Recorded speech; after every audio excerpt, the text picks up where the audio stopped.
మావుళ్ళమ్మ దేవస్థానం భీమవరం.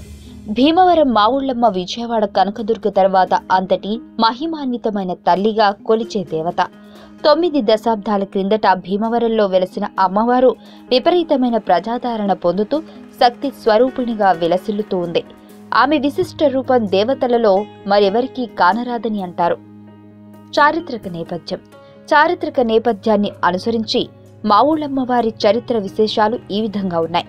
1880 వైశాఖ మాసం రోజుల్లో భీమవరం గ్రామానికి చెందిన మారెళ్ల మంచిరాజు గ్రంథి అప్పన్నలకు అమ్మవారు కలలో కనిపించి తాను వెలసిన ప్రాంతాన్ని గురించి చెబుతూ ఇక్కడే తనకు ఆలయం నిర్మించాలని కోరింది.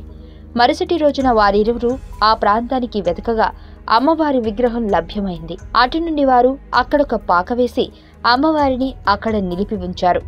అమ్మవారు ఆదేశానుసారం వారు 5 దీపాలు ఉన్న ప్రాంతంలో ఆలయం నిర్మించారు. మామిడి తోటలో వెలిసిన అమ్మవారిని తొలినాళ్లలో మామిళ్ళమ్మగా, తదనంతరం మావుళ్ళమ్మగా పిలవటం అలవాటైంది.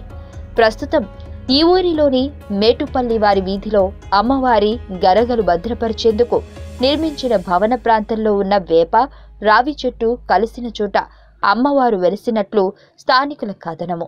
అప్పన్న, మంచిరాజులు ఉన్న మేటుపల్లి వారి వీధిలో ఉన్న అమ్మవారిని భీమవరం నడి మధ్యకు తీసుకొచ్చారు. అమ్మవారికి జాతర ఉత్సవాలు వేరువేరుగా జరుపుతారు.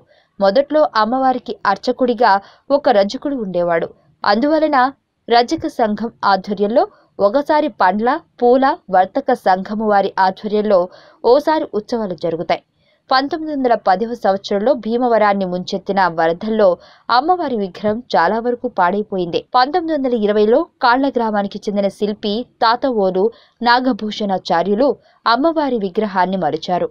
కానీ ఆ విగ్రహం భీకర రూపంలో ఉన్నందున గ్రంథి అప్పారావు అనే శిల్పి ఆ విగ్రహాన్ని శాంతి స్వరూపిణిగా తీర్చిదిద్దాడు. ఈ క్షేత్రంలో గర్భాలయానికి ఇరువైపులా గౌతమ బుద్ధుని, రామకృష్ణ పరమహంస విగ్రహాలు ఉండటం ఇందరి ప్రత్యేకత.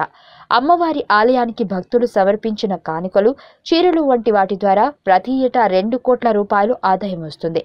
ప్రస్తుతం అమ్మవారికి ఆభరణాల రూపంలో 24 కిలోల బంగారము, 274 కిలోల వెండి వస్తువులు ఉన్నాయి.